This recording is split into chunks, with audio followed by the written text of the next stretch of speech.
لبیک یا حسین۔ لا حول ولا قوة إلا بالله العلي العظيم. أعوذ بالله السميع العليم من الشيطان اللعين الرجيم. بسم الله الرحمن الرحيم. الحمد لله وكفى وسلام على عباده الذين اصطفى،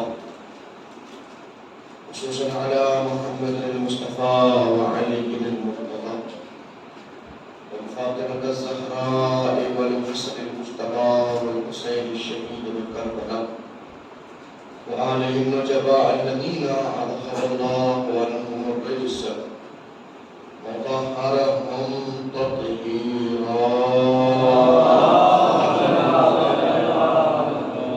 ولعنة الله على ظالمي الأعداء وقاتلي الأشقياء ما دام السر والبصر. أما بعد فقد قال الله تبارك وتعالى في محكم كتابه العلا والفرقان الهدى. بسم الله الرحمن الرحيم. قد جاءكم من الله نور وكتاب مبين.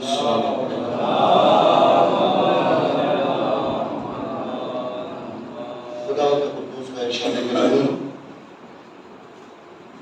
بالتحقیق اللہ کی طرف سے تمہاری ہدایت کے لیے دو چیزیں نازل کی.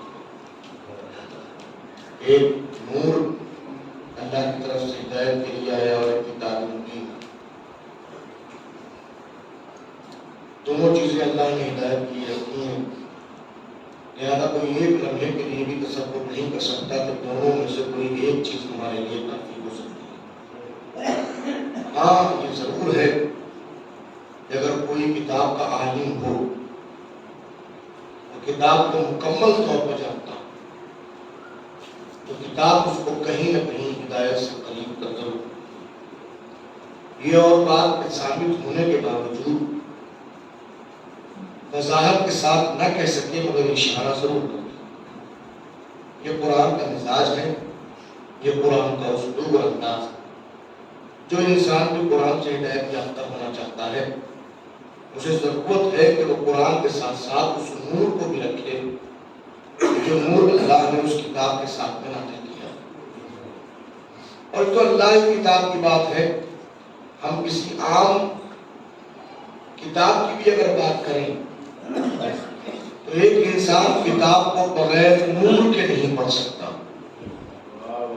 ہم نے دیکھا ہے کہ اگر فرض کیا کتاب لے کے بیٹھیں تو کتاب پڑھنا ہو تو دو قسم کا نور سامنے ہونا ضروری ہے. ایک نور وہ جو ہماری آنکھوں میں ہوتا، اگر کتاب ہمارے ہاتھوں میں ہو اور آنکھوں میں ہی نور نہ ہو تو کتاب پڑھی نہیں جا سکتی.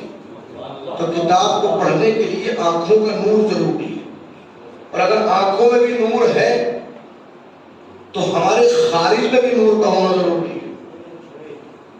فرض کیجئے ہم اس وقت بیٹھے ہوئے ہیں تو اس وقت چونکہ چاروں طرف نور ہی نور ہے، روشنی ہی روشنی ہے. اگر یہ روشنی نہ ہو یعنی پورا دن کا ہنگام ختم ہو جائے اور چاروں طرف تاریکی پھیل جائے. تاریکی کا مطلب کیا ہے؟ تاریکی کہتے ہیں عدم نور کو. نور کے نہ ہونے کا نام تاریکی ہے. نور کے نہ ہونے کا نام ظلمت ہے. تو اس وقت چونکہ نور ہے تو آپ کتاب پڑھ سکتے ہیں، لیکن اگر یہ نور نہ ہو جائے اور سب تاریک ہو جائے تو آپ کتاب نہیں پڑھ سکتے. آپ کے ہاتھ میں کتاب بھی ہے، آپ کی آنکھوں میں نور بھی ہے، لیکن چونکہ باہر نور نہیں ہے لہذا آپ کتاب نہیں پڑھ سکتے. اب اگر رات کو پڑھنا ہے تو آپ کو نور کا اہتمام کرنا پڑے گا. وہ نور جو ظاہر کرے کہ کتاب کے اندر کیا ہے. تو جملہ کہنے کو یہ چاہتا ہے کہ جب دنیاوی کتاب بغیر دنیاوی نور کے کافی نہیں ہوتی تو پھر الہی کتاب بغیر الہی نور کے کیسے کافی ہو جائے گی. سلامت پڑھیے محمد و آل محمد. لہذا ناممکن ہے کوئی انسان کتاب کو کافی سمجھ کے اس منزل پا جائے. کتاب بھی ضروری ہے، کتاب کے ساتھ نور بھی ضروری ہے۔ یہی وجہ قرآن ہے قد جاءکم من اللہ نور و کتاب مبین، اللہ کی طرف سے تمہاری ہدایت کے لیے نور بھی آیا، کتاب مبین بھی آئی۔ تو کتاب بھی ہے اور نور بھی ہے، نہ نور کو کتاب سے الگ کر سکتے ہیں نہ کتاب کو نور سے الگ کر سکتے ہیں، دونوں کا ایک ساتھ ہونا ضروری ہے۔ لیکن اب آئیے اس منزل پر دیکھیے اور توجہ فرمائیں اور اس منزل سے نتیجہ حاصل کریں کہ اللہ نے اگر اس کتاب کو بھیجا ہے تو ایسا نہیں ہے کہ سب کے لیے بھیجا ہو، یہ سب کے لیے نہیں ہے، یہ قرآن سب کے لیے نہیں، لیکن کچھ چیزیں اس کی طرف سے وہ ہے سب کے لیے اور کچھ چیزیں وہ سب کے لیے نہیں۔ اب سب کے لیے کیا ہے؟ اب پڑھیے قرآن، توجہ کیجیے گا اس منزل پر کے سامنے آ جائے الحمد للہ رب العالمین، تمام تعریفیں اس اللہ کے لیے ہیں جو عالمین کا رب ہے۔ عالمین، عالمین کا مطلب کوئی سمجھ سکتا ہے عالمین کو؟ آج تک دنیا عالم کو نہیں سمجھی تو عالمین کو کون سمجھے گا؟ عالم یعنی ایک دنیا، یہ پوری کائنات، یہ ہمارا عالم، یہ ہمارا سولر سسٹم، یہ ہماری یونیورسل، یہ پوری کائنات، جو پوری کائنات ایک سورج کے ارد گرد گھوم رہی ہے، اس میں زمین بھی ہے، اس میں 7 آسمان بھی ہیں، مختلف سیارے بھی ہیں، مختلف کواکب بھی ہیں، ستارے بھی ہیں، چاند بھی ہے، یہ سب کچھ ایک سورج کے ارد گرد، اور یہ پوری کائنات کتنی بڑی ہے؟ آج تک کوئی انسان اتنی ترقی کے باوجود اس ایک عالم کو عبور نہیں کر پایا۔ چاند تک لوگ پہنچے، سورج تک پہنچنے کی کوشش کر رہے ہیں، منگل گرہ تک پہنچ گئے، کہاں ہے؟ اتنی دور ہے، اتنی دور، اتنی دور، اتنے دن میں پہنچیں گے، اتنے دن کا سفر ہوگا، ایسے ایسے ایسے سب کچھ۔ یہ ہے کیا کہ یہ سب کچھ مل کے ایک عالم ہے، ایک عالم جس کو لوگ سمجھ نہیں پائے، جس کو سمجھ آنے والا میرے اور آپ کے چھٹے امام جعفر صادق علیہ السلام کے پاس آیا اور آئے کہتا کہ یا رسول اللہ یہ بتائیے کہ اللہ نے کتنی دنیایں بنائی ہیں، کیا ہماری دنیا کے علاوہ اس عالم کے علاوہ بھی کوئی عالم ہے؟ تو مولانا مسکرا کے فرمایا کہ اللہ نے یہ ایک عالم نہیں 18,000 عالم بنائے ہیں، 18,000 عالم۔ یہ آج کی تحقیق، امریکی تحقیقی ادارے ناسا نے بھی کہا ہے کہ ہمیں دوربین کے ذریعے سے، خوردبین کے ذریعے سے نظر آ رہا ہے کہ اس سولر سسٹم کے علاوہ بھی اور سولر سسٹم ہیں اور کائناتیں موجود ہیں اور عالم موجود ہیں۔ کچھ تو وہ دکھائی دے کہ جہاں کئی سورج ہیں۔ مولانا فرمایا اللہ نے 40 چاند 40 سورج پیدا کیے ہیں۔ یہ چھٹے امام کے جملہ ہے، 18,000 عالم۔ آج تک لوگ اپنے عالم کو نہیں سمجھ پائے، 18,000 تک کون پہنچے گا؟ اور اللہ کون ہے؟ الحمدللہ رب العالمین، وہ سب کا رب ہے۔ ایسا نہیں ہے کہ ہم کہیں ہمارا رب ہے، نہیں، ہمارا نہیں، سب کا رب۔ وہ جب عطا کرتا ہے تو صرف اپنوں کو نہیں دیتا، وہ سب کو دیتا ہے۔ بارش برستی ہے تو ایسا نہیں کہ مومن کے گھر پہ برسے، کافر کے گھر پہ نہ برسے۔ ایسا نہیں ہے کہ اپنوں کو وہ رحمت عطا فرمائے، اپنے غیروں کو رحمت نہ دے، نہیں۔ جب دسترخوان رحمت کھلتا ہے تو اس دسترخوان سے کافر کو بھی ملتا ہے، منافق کو بھی ملتا ہے، فاسق کو بھی ملتا ہے، وہ سب کو دیتا ہے۔ اس نے آدم کو دیا تو شیطان کو بھی دیا، اس نے نوح کو دیا تو نافرمان قوم کو بھی دیا، اس نے موسیٰ کو دیا تو فرعون کو بھی عطا کیا، اس نے ابراہیم کو دیا تو نمرود کو بھی عطا کیا، اس نے اگر اس منزل پر ہارون کو دیا تو شداد کو بھی دیا، حامان کو بھی دیا، غور کے رسول کو دیا تو ابو لہب و ابو جہل کو بھی دیا۔ بلکہ ممکن ہے کہ کسی منزل پہ اپنے کو نہ دے، یہ ہو سکتا ہے، ہوتا ہے کہ وہ اپنے کو نہ دے لیکن اپنے منکر کو ضرور دیتا ہے۔ کہیں کوئی منکر یہ نہ کہے کہ چونکہ ہم اس کو نہیں مانتے تھے اس لیے اس نے ہمیں نہیں دیا، بلکہ زیادہ دیتا ہے، اپنوں سے زیادہ۔ کسی نے پوچھا مولا اپنوں کو اللہ کم کیوں دیتا ہے، غیروں کو زیادہ کیوں دیتا ہے؟ مسکرا کے فرمایا اس لیے تاکہ ان کے دل میں کوئی خواہش نہ رہ جائے، تمنائیں نہ رہ جائے، اور اس لیے لیزدادوا اسما، تاکہ وہ دیتا جائے، ان کے پاپ کا گھڑا بھرتا جائے مسلسل۔ وہ اس لیے نعمتیں نہیں دیتا کہ یہ نعمتوں کے مستحق ہے، بلکہ دیتا اس لیے کہ تاکہ مسلسل اور گناہوں میں اضافہ ہو۔ تو اگر کسی کو نعمتیں مل رہی ہوں تو وہ نعمتوں کے ملنے پر فخر کرے، تکبر نہ کرے، اس لیے کہ اس کا مزاج ہے کسی کو دے کے آزماتا ہے، کسی سے لے کے آزماتا ہے۔ صلوات پڑھیے محمد و آل محمد۔ اس کا مزاج ہے تو وہ دیتا سب کو ہے۔ تو کس کا رب ہے؟ عالمین کا، سب کا رب ہے۔ تو اس کی ربوبیت،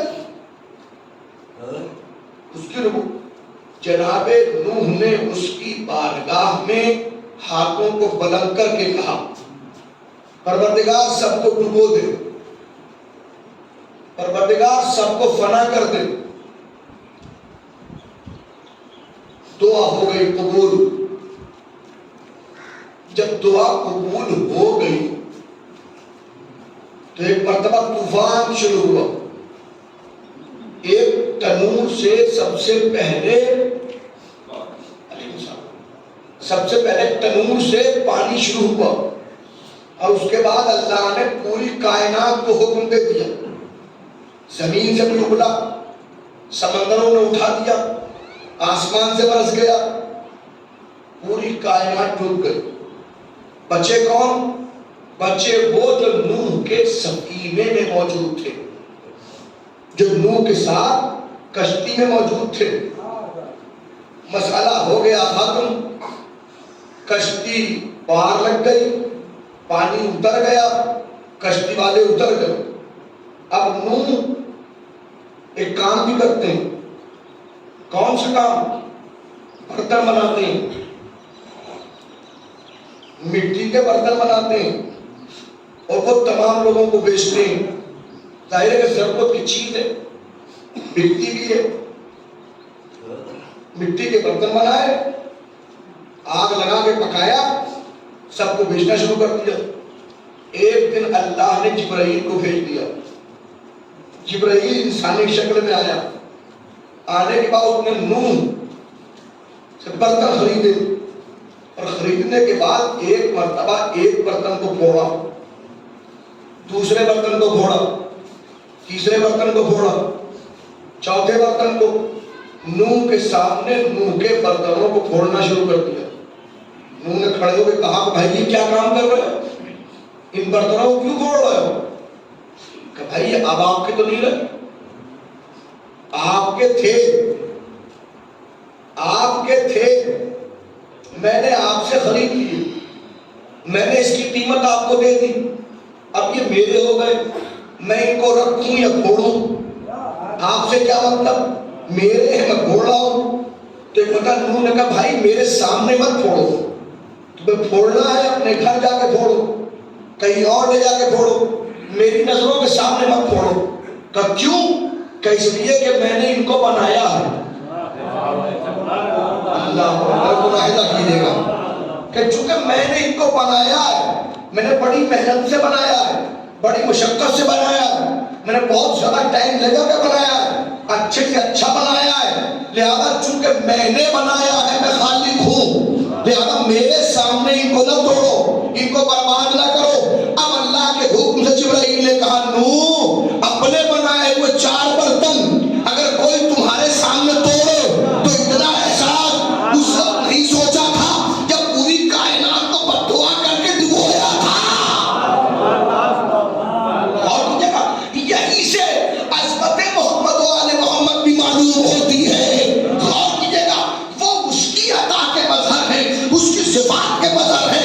نوح نے بددعا کی تھی تو بتا دیا دیکھو یہ منزل ہے، کسی منزل کے اوپر، اس لیے اہل بیت نے بددعا نہیں کی، اگر چاہتے تو بددعا کر کے پوری کائنات کو ختم کرا دیتے، لیکن بددعا نہ کرنا اس بات کی علامت ہے خالق وہ ہے، مظہر خلقت یہ ہے۔ صلوات بر محمد و آل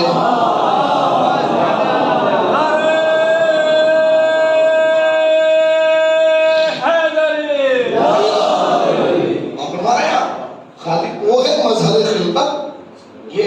تو صفات اللہ کی ان میں پائے جاتے، صفات الہیہ ان میں پائے جاتے، تو وہ خالق ہے۔ کس کا خالق ہے؟ سب کا، وہ رب العالمین۔ تو جیسے وہ رب العالمین ہے، سب کا ہے، مخصوص نہیں کہ اس کا ہو اس کا نہ ہو، وہ سب کا رب۔ اب آگے بڑھیے، گفتگو پہنچی سرور کائنات تک۔ دماغ میں رکھیے گا کہ ایک عالم بھی آج تک ہماری سمجھ میں نہیں آیا، جبکہ اللہ نے 18,000 عالم بنائے ہیں۔ چھٹے امام کا جملہ، اللہ رب العالمین۔ اب اللہ نے اپنے حبیب کی بات کہی، اپنے محبوب کی بات کہی، اپنے رسول کی گفتگو۔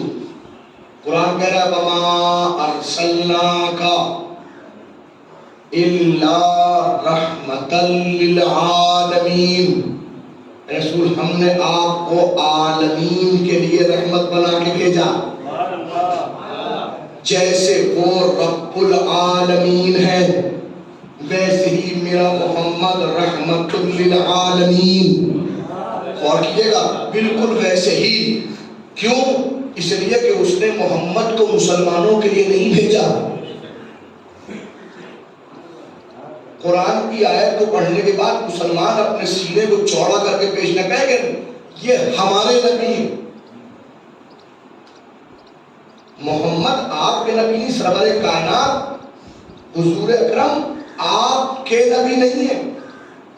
یہ دماغ سے نکال دیجئے کہ حضور صرف آپ کے نبی ہوں، بالکل نہیں، بالکل نہیں۔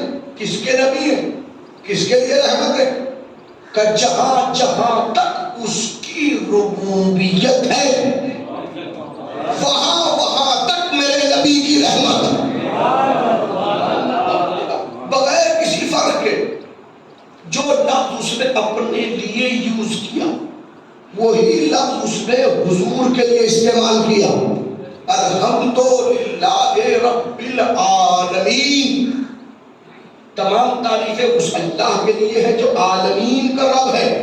تو جیسے وہ عالمین کا رب ہے وَمَا أَرْسَلْنَاكَ إِلَّا رَحْمَةً لِلْعَالَمِينَ، ویسے ہی میرا نبی عالمین کے لیے۔ دو چیزیں سامنے آئی، وہ عالمین کا رب، میرا نبی عالمین کے لیے رحمت۔ کسی کو محسوس ہو رہی ہے؟ اب آئیے تیسری بنتے، بسم اللہ الرحمن الرحیم۔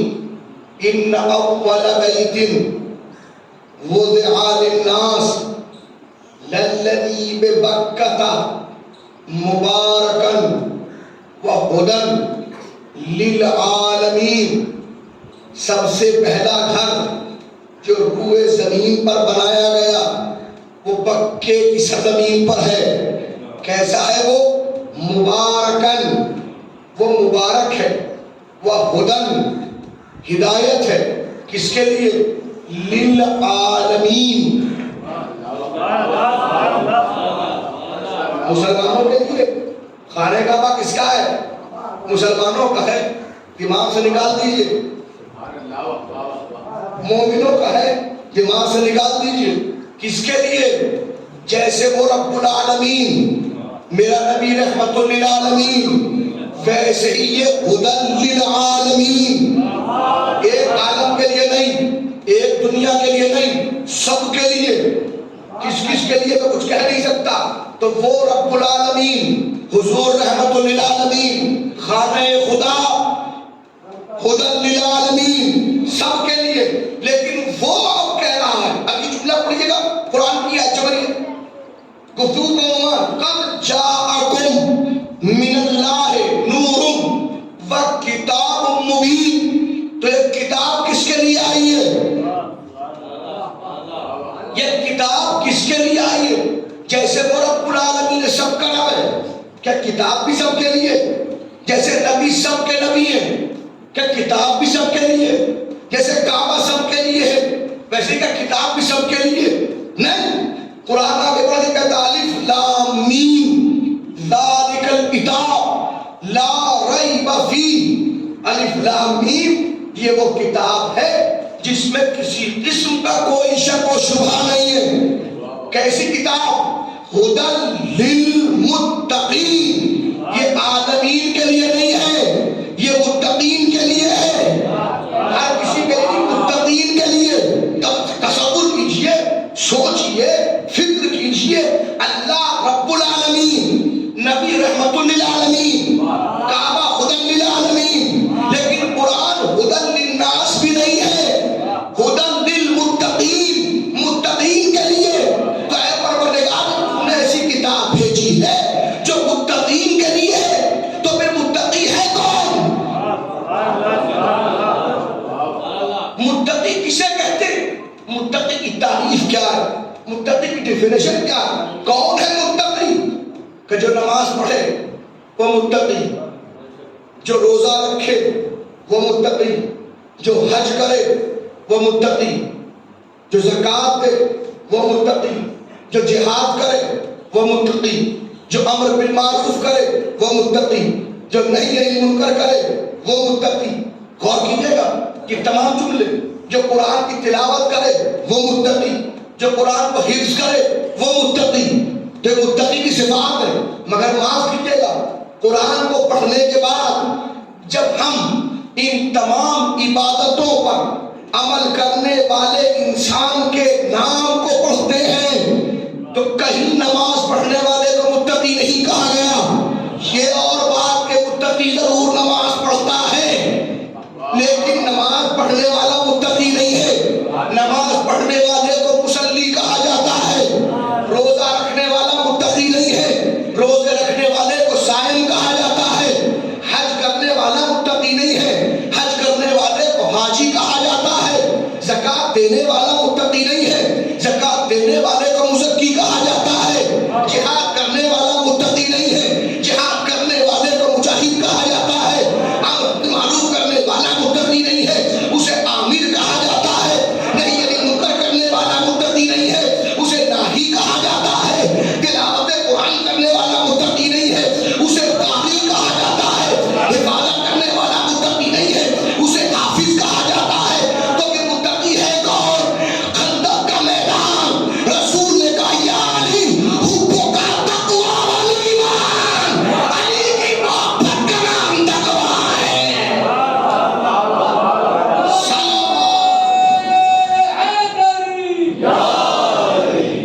صلوات پڑھیے محمد و آل محمد.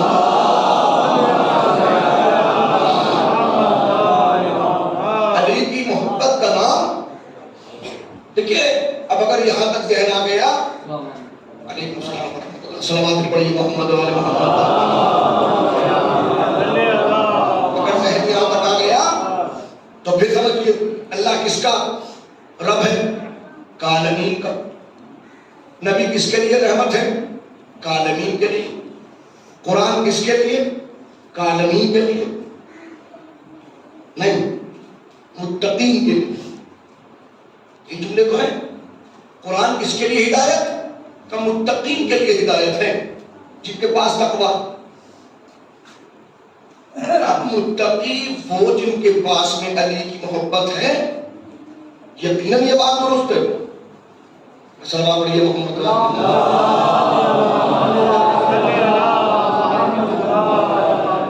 صلوات بلند آواز سے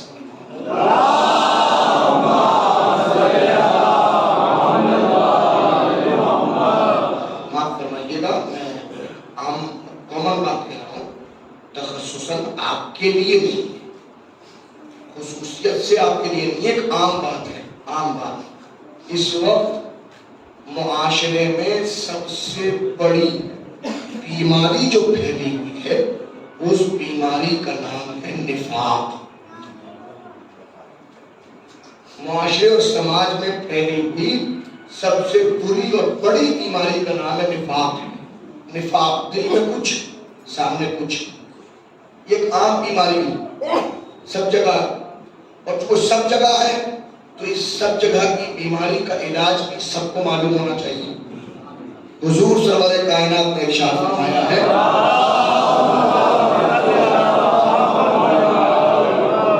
مجھ پر اور میری آل پر بلند آواز سے صلوات پڑھو۔ اس کا سب سے بڑا فائدہ یہ ہے کہ بلند آواز سے صلوات نفاق کو دور کرتی ہے۔ جو انسان بلند آواز سے صلوات پڑھتا ہے وہاں پہ نفاق رہ ہی نہیں سکتا۔ اگر اس بیماری سے بچنا ہے تو صلوات کو بلند آواز سے پڑھیے۔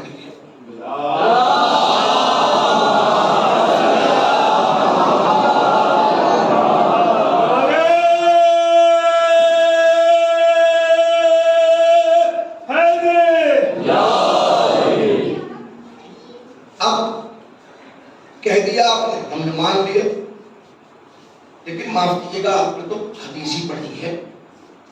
متقی کون ہے؟ یعنی حب کا تقوی والایمان، یعنی آپ کی محبت تقوی ہے۔ یہ آیت ہے کہ حدیث کا حدیث کہ جب حدیث ہے تو حدیث سے ثابت کر رہے ہیں۔ متقی کون ہے یہ قرآن سے ثابت کیجیے، اب پڑھیے، کہیں اور نہیں، کسی اور جگہ نہیں جانا، یہی کنٹینیو کر دیجیے۔ بسم اللہ الرحمن الرحیم، الف لام میم ذالک الکتاب لا ریب فیہ ھدی للمتقین۔ یہاں تک پڑھ لیا، کنٹینیو کر لیجیے۔ متقی کون؟ الذین یؤمنون بالغیب۔ متقی کون ہے؟ متقی کو ڈیفائن کر رہا ہے، وضاحت کرا متقی کون؟ الذین یؤمنون بالغیب، جو غیب پر ایمان رکھتے ہیں، وَيُقِيمُونَ الصَّلَاةَ، متقی وہ جو نماز کو قائم کرتے ہیں۔ یہ قرآن کہہ رہا ہے کون ہے متقی؟ جو غیب پر ایمان رکھے۔ عالم اسلام میں تلاش کیجیے، میں یہی ٹھہرا ہوں، ہو جائے گی بات، میں یہی صفت پہ ٹھہر رہا ہوں۔ متقی کون؟ الذین یؤمنون بالغیب، جو غیب پر ایمان رکھتے ہیں۔ تو کون سا مسلمان ایسا ہے جو غیب پر ایمان نہ رکھتا ہو؟ مسلمان ہو نہیں سکتا جب تک کہ غیب پر ایمان نہ ہو۔ آپ کہیں وہ کون سا غیب ہے؟ غیب الغیوب، سب سے بڑا غیب تو خود جل جلالہ تعالی۔ کیا اللہ سے بڑا کوئی غیب ہے؟ ایسا غیب جو کبھی سامنے آ ہی نہیں سکتا، ممکن ہی نہیں ہے، کبھی نہیں۔ یہ قرآن کی ایک آیت موجود ہے کہ جب قیامت کے دن مسلمان اور مومن اٹھائے جائیں گے، وجوہ یومئذ ناظرہ الی ربہا ناظرہ، کہ اب قیامت کے دن اٹھیں گے تو کچھ لوگ اپنے رب کے چہرے کو دیکھ رہے ہوں گے، دیکھ رہے، وہ رب کو دیکھنے کے لیے مسلمانوں نے قیامت کے دن اللہ کی زیارت ہو۔ معصومین نے کہا یہ ممکن نہیں ہے، اس لیے کہ زیارت کے لیے نظروں کے احاطے میں آنا ضروری ہے، اور جو احاطے میں آ جائے وہ بندہ ہوتا ہے، خدا نہیں ہوتا۔ یہ ممکن نہیں ہے کہ کوئی اس منزل پر آ جائے تو کسی کے چھٹے مولا کے کہا پھر مولا وہ کون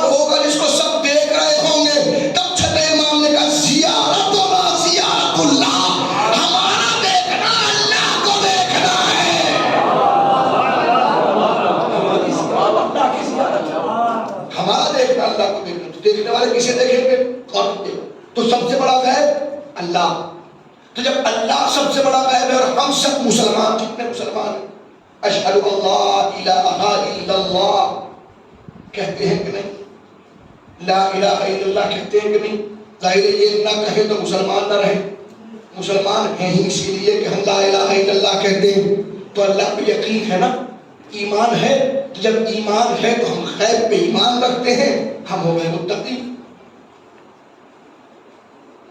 تو ہر مسلمان متقی، شیعہ سنی دیوبندی بریلوی نقشبندی صوفی، یہ سب جملے ایک طرف رکھ دیجئے،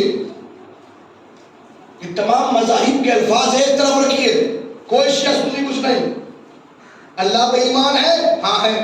اللہ غیب ہے، ہاں ہے. قرآن کہہ رہا ہے ھدی للمتقین الذین یؤمنون بالغیب. متقی وہ ہے جو غیب پر ایمان رکھتا ہو. سب کا ایمان ہے نا؟ ہاں. سب ہو گئے متقی، ہو گئے متقی. تو پھر اب نتیجہ کچھ اور بھی ہے. وہ بات کے لیے کہ متقی کو ملے گا کیا کیا، وہ کل سنیے گا. مسئلہ متقی ہو گئے، کتنا آسان تقویٰ. پھر اور کون؟ اب مسلمانوں کی بات ہے، کسی اور کی نہیں. خصوصیت کے ساتھ جنت غیب میں ہے کہ ظاہر میں ہے؟ حوریں، غلمان، کوثر، سلسبیل، صراط، فرشتے، سب غیب ہے اور سب مسلمان اس پہ ایمان رکھتے ہیں. شیعہ ہو یا سنی، میں کہوں کہ لفظ تو الگ رکھ دیجیے، شیعہ سنی کی بات ہی نہیں ہے. جب مسلمان ہیں تو ان سب پہ یقین رکھتے ہیں، ایمان رکھتے ہیں، سب ہو گئے متقی. تو اگر کوئی کامن صفت سب میں کامن ہو تو اس کو کبھی بھی تقوی کی علامت نہیں قرار دیا جا سکتا. ضرورت ہے کوئی غیب ہو تو ایسا ہو کہ جو ان سب سے ہٹ کے غیب ہو. اللہ کی منزل نہیں، ملائکہ کی منزل نہیں، صراط کی منزل نہیں، جنت کی منزل نہیں، کوثر کی منزل نہیں، سلسبیل کی منزل نہیں. اس کائنات میں کوئی ہوتے ہوئے بھی غیب میں ہو، کوئی ہوتے ہوئے بھی غیب میں ہو. کہ کون ہے؟ کہ بڑے سیاہ زندہ صحیح مسلم کی روایت ہے، صحیح بخاری کی حدیث ہے، جس میں رسول فرما رہے ہیں من مات ولم یعرف امام زمانہ مات میتۃ جاہلیہ. جو مر جائے اور اپنے زمانے کے امام کو نہ پہچانے. شیعہ مسلک کی روایت نہیں ہے، برادران اہل سنت والجماعت نے نقل کیا ہے. جو مر جائے اور زمانے کے امام کو نہ پہچانے. میں شیعہ سنی کی کرنے کا عادی نہیں ہوں. میں اپنے آپ کو سمجھتے ہوئے کامیاب کرنے کے لیے رسول اسلام کی احادیث کو سمجھنے کی کوشش کر رہا ہوں. مجھے بتائیے اگر تمام مسلمان کے جتنے فرقے ہیں، جتنے ہیں، وہ سب کے سب مجھے بس اتنا بتا دیں کیا یہ حدیث صحیح اور معتبر ہے یا نہیں. سب کہیں گے معتبر ہے. دلیل یہ کہ صحاح جیسی کتابوں میں ہے. تو جب صحاح جیسی کتابوں میں یہ حدیث ہے تو معتبر ہے. تو پھر بس سوال اتنا ہے، اگر میں اسلام پر مرنا چاہوں تو میرے لیے ضروری ہے کہ میں زمانے کے امام کو پہچانوں. اب اتنا بتائیے کہ آج زمانے کا امام کون ہے؟ میں مسجد کے امام کی بات نہیں کر رہا، توجہ فرمائیے گا. میں مسجد کے امام کی بات نہیں کر رہا ہوں، میں قبیلے کے امام کی بات نہیں کر رہا ہوں، میں قوم کے امام کی بات نہیں کر رہا ہوں. مجھے زمانے کا امام بتاؤ. کوئی ایسا ہو جس کے ساتھ امام جماعت کا لفظ نہ ہو، جو صاحب العصر والزمان کہلاتا ہو. خلیفہ ہونا اور ہے، امام ہونا اور ہے. کون ہے ایسا؟ کون ہے ایسا؟ کہے ہی نہیں. دکھائی نہیں دیتا، اسی کا نام تو غیب ہے۔ آپ کہیں گے ہے ہی نہیں، اس کو تو وجود ہی نہیں ہے۔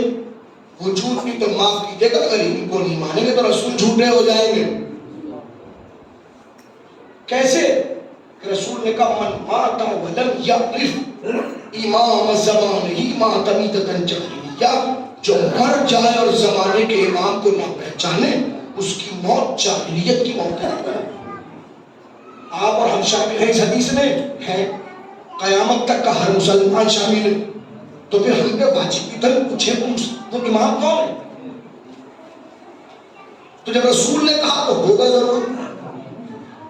اب اگر ہمیں نظر نہیں آتا تو نظر نہ ہونے کی دلیل نہیں ہے۔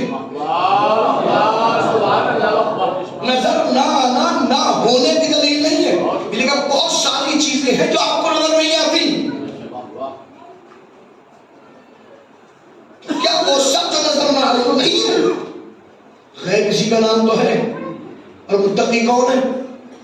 الذین یؤمنون بالغیب، جو غیب پر ایمان رکھے۔ اس کا مطلب زمانے کا امام ہے غیب۔ قرآن ہدایت ہے متقی کے لیے۔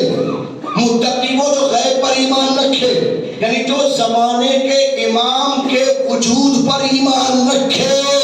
اللہ کا لاکھ لاکھ شکر ہے، اللہ نے اس منزل پر کم سے کم یہ توفیق ہمیں عنایت کی ہے کہ ہم ایک اندیکھے امام کی رعیت میں موجود ہیں، جو دکھائی نہیں دیتا مگر ہر تمام کے تمام امام کے چاہنے والے ہر جمعے کے روز امام کا انتظار کرتے ہیں، اور اپنے زمانے کے امام کو ہر نماز کے بعد سلام کر کے بتاتے ہیں لاوارث قوم ہونا اور ہے، وارث والی قوم ہونا اور ہے۔ صلو علی محمد۔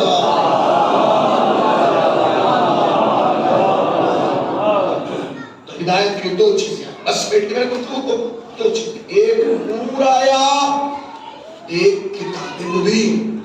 کتاب کس کے لیے؟ حجت، جو متقی۔ متقی کون؟ جو امام زمانہ کو پہچانتا ہو، جو امام زمانہ کی معرفت رکھتا ہو۔ کیسی معرفت ہونی چاہیے؟ کیسی معرفت؟ کیسی کوئی میں ڈیفائن نہیں کر سکتا، میری مجبوری ہے، لیکن ہم کچھ آثار ظاہر کر دیتا ہوں۔ کیسی معرفت؟ کوئی ضروری نہیں ہے کہ یہ گفتگو عام افراد کے لیے، یہ خواص کے لیے بھی ہے۔ اب میں جس طرح کہہ رہا ہوں، خدا کے لیے اس کو اس موضوع پہ سننے کی اور سمجھنے کی کوشش کیجیے گا۔ شب عاشور علی کی بیٹی زینب کبریٰ اپنے دونوں بچوں کو اپنے پاس بٹھا کے کبھی دادا کی کہانی، کبھی نانا کے قصے مسلسل سنا رہی ہیں۔ ایک مرتبہ دونوں بچوں نے مچل کے کہا اماں دادا اور نانا کی باتیں کیوں؟ کہ بیٹا یاد رکھنا، اگر کل جا کے تم نے کہا کہ ہم کون ہیں، دودھ نہیں بخشو۔ بیٹا کمال جب ہو، فوجیں پکار اٹھیں کہ نواسے علی کے ہیں، تم خود نہ کہنا کہ ہم کون ہیں، تلوار کا انداز بتائے جعفر طیار کے بولے، اسلوب جنگ بتائے کہ حیدر کرار کے نواسے ہیں۔ بیٹا اس طرح سے، بیٹا اس طرح سے، ہاں بس ایک شرط ہے، آج 5 محرم ہو گئے، آج تمام لوگ ہر جگہ مزاج ہے علماء کا، خطباء کا، بزرگوں کا، 5 محرم کو شہزادی زینب کو ان کے لال کو عرصہ دینا ہوتا۔ 2 ننھے بچے، خصوصیت کے ساتھ زینب کو عرصہ کیوں؟ اس لیے کہ زینب سب کے لاشوں پر ہوئی ہے، نہیں روئی تو ان 2 بچوں کے لاشوں پر نہیں روئی۔ حمید ابن مسلم کی روایت ہے کہ میں 11 محرم کو دیکھ رہا تھا، جس وقت تمام لوگوں کو لے کے جایا جا رہا تھا حاصل کرنے کے بعد، تو عمر ابن سعد نے کہا کہ سب کو وہاں سے لے جایا جائے جہاں لاشیں پڑے ہیں۔ جب تمام بیویاں چلی ہیں تو امیر کہتا میں نے دیکھا کہ ہر لاشے پر کوئی نہ کوئی بیوی ضرور تھی، لیکن 2 لاشیں ایک طرف ایسے پڑے تھے جن پر کوئی نہ تھا۔ میں نے سید سجاد سے کہا سجاد کہ ان بچوں کی ماں مر گئی، تو کہا نہیں ایسا نہ کہ ان دونوں کی ماں میری پھپھی زینب ہے۔ اجرکم اللہ، خدا کوئی غم نہ سوائے غم اہل بیت۔ میں سمیٹ جلدی سے آپ کی آنکھیں بھرائی، مال مجلس مکمل ہو گیا۔ بس روایت کہتی ہے اجرکم اللہ، زینب بچوں کو تیار کر کے لے کے آئی۔ لیے بچوں نے کہا تھا بس ایک شرط ہے۔ کیا؟ ہمیں پتا ہے ماموں اجازت نہ دیں گے، شرط اتنی ہے کہ اماں ماموں سے اجازت دلا دیجیے۔ ہاں بیٹا، صبح سویرے دونوں بچوں کو لے کے آئی ہیں، فلانے کے بعد بھیا میرے بچوں کو مرنے کی اجازت دے دیجیے۔ روایت کہتی حسین نے سر سے پاؤں تک زینب کو دیکھا اور یہ جملہ کہہ کے خیمے سے نکل گئے، بہن زینب ان کا داغ ہم برداشت نہ کر پائے۔ چلے گئے، اب زینب کیا کہیں، زینب کیا کرے، زینب کیا، بہت دیر تک زینب بیٹھی ہوئی۔ اور اس کے بعد ایک پتہ فضا، جی شہزادی جاؤ میرے پاس بلا، مولا غازی تشریف لائے۔ جی شہزادی فرمائیے میرے بھیا حسین کو بلا کے لے کے آؤ۔ مولا غازی گئے، مولا شہزادی یاد کر رہی ہیں۔ دوبارہ ایک مرتبہ مولا حسین خیمے میں آئے، زینب بچوں کو لے کے کھڑی ہیں۔ جیسے دیکھا فوراً کہا مولا نے بہن ہم نے آپ سے کہہ دیا ہم ان کا غم برداشت نہ کر پائیں گے۔ تڑپ کے کہا بھیا جملے سنیں گے آپ، بس دیکھیں مسائب پڑھنے کے نہیں ہوتے، مسائب سننے کے بھی نہیں ہوتے، مسائب محسوس کرنے کے ہوتے ہیں۔ نہ میں آپ سے کہوں کہ رو کے مر جائیے، نہ میرے کہنے پہ آپ رو سکتے ہیں۔ یہ تو محبت ہے جو آنکھوں کے ذریعے بہتی ہے، جتنا زیادہ آپ کو احساس ہوگا اتنا زیادہ اس کا اظہار ہوگا۔ جملے سنیں گے آپ، جیسے مولا نے کہا ہم ان کا غم برداشت نہ کر پائیں گے، زینب نے سر جھکا کے کہا بھیا، زینب کب آپ کے سامنے کھڑی ہے؟ بھیا میں تو سائلہ ہوں، میں تو مانگنے والی ہوں، اور بھیا آپ کا دروازہ وہ ہے جس سے کبھی کوئی سائل خالی ہاتھ نہیں گیا۔ بھیا میں مانگنے والی آئی ہوں، مجھے میرے بچوں کے لیے شہادت دے دو۔ اے بھیا مجھے خوف ہے کل قیامت کے دن اماں نہ کہے اے زینب اپنے لال بہت محبوب تھے، میرا حسین محبوب نہ تھا۔ بس حدیثوں روایت کے جملے یہ ہیں، نہ جانے کیسے کیسے حسین نے اجازت دی، ایک کو عباس نے ایک کو حسین نے سوار کرایا، جاؤ بچوں خدا حافظ۔ بچے چلے، روایتی دونوں گئے اور جا کے اتنی شدت سے حملہ کیا، فوجوں نے پکار کے کہا خبردار ان کو اکیلے گفتگو نہ کرنا، ان سے اکیلے نہ لڑنا۔ یہ پتہ ہے کون ہے؟ یہ حیدر کرار کے نواسے ہے، یہ جعفر طیار کے پوتے ہیں، مل کے حملہ کرو۔ سب نے مل کے حملہ کیا، دونوں بچوں نے فوج کو اتنا پسپا کیا پوری فوج دریا چھوڑ کے بھاگ گئی۔ دونوں بچے کھڑے ہو گئے، ٹھنڈی ٹھنڈی ہوائیں جیسے ہی آئی، اور نے محمد سے کہا بھیا کاش ہم اپنے ساتھ سکینہ کی مشق بھی لے آتے، بھیا کاش سکینہ کی مشق بھی لے آتے۔ بھائی پتہ احساس ہوا، ادھر ایک مرتبہ فضا دوڑی، شہزادی مبارک ہو، بچوں نے دریا پہ قبضہ کر لیا، تمام بیویوں کو بلایا، بیویوں آؤ میری عزت کے لیے دعا کرو، میرے بچے بہت چھوٹے ہیں، کہیں ایسا نہ ہو سکینہ کو بھول کے پانی پی لے۔ روایت کہتی بکھری ہوئی فوج پھر زندی، سب نے مل کے حملہ کیا، ایک آواز گونجی، دونوں نے مل کے کہا اماں اجرکم اللہ، ادھر سے عباس دوڑے، ادھر سے حسین دوڑے، روایت کی چھٹے کے پہنچے تو ایک شہزادے میں رمق جان باقی تھی۔ حسین نے اٹھایا، خون آلود ہاتھوں سے سر کو اٹھا کے ماموں کو سلام کیا، سلام کرنے کے بعد کہا ماموں بس ایک دل میں التجا ہے، ہاں کہو بس اتنا، جب جائیے گا تو اماں سے کہہ دیجئے گا اماں دریا پہ قبضہ کیا تھا پانی نہیں پیا، اماں ہم پیاسے رہ گئے۔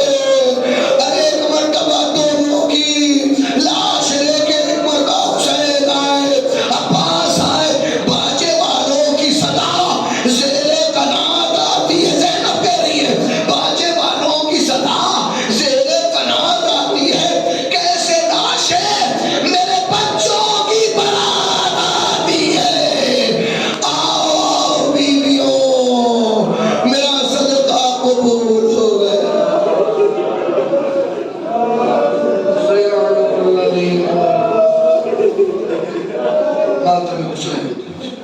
لبیک یا حسین۔